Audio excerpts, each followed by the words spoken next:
আপনি কি জানেন একটি ছোট্ট সাদা দানার ভেতরে লুকিয়ে আছে বিশাল শক্তি? রোজা, অসুস্থতা বা দুর্বলতার সময় যে খাবার আপনাকে দ্রুত শক্তি দিতে পারে সেটাই হলো সাবুদানা। কিন্তু সাবুদানা কি সত্যিই এত উপকারী? কিভাবে খাবেন, কখন খাবেন, আর অতিরিক্ত খেলেই বা কি ক্ষতি হতে পারে?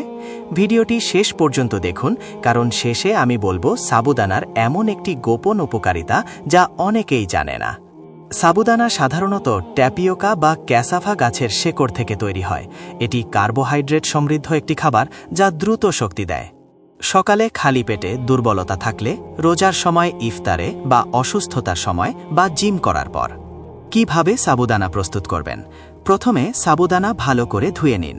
৩-৪ ঘন্টা পানিতে ভিজিয়ে রাখুন। কিছু ক্ষেত্রে সারা রাতও ভিজিয়ে রাখা যায়। ৩. ফুলে গেলে পানি ঝরিয়ে নিন। ৪. তারপর দুধ, চিনি বা লবণ দিয়ে খিচুড়ি বা পায়েসের মতো রান্না করতে পারেন। চাইলে কলা, বাদাম, কিশমিশ মিশিয়ে আরও পুষ্টিকর করতে পারেন।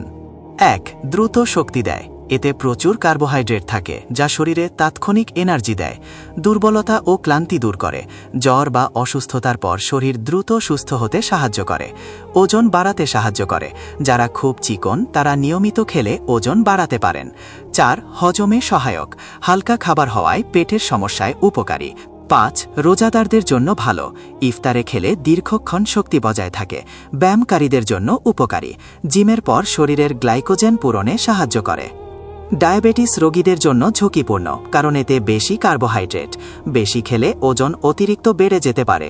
এতে প্রোটিন ও ভিটামিন কম থাকে, তাই একে সম্পূর্ণ পুষ্টিকর খাবার ভাবা ঠিক নয়।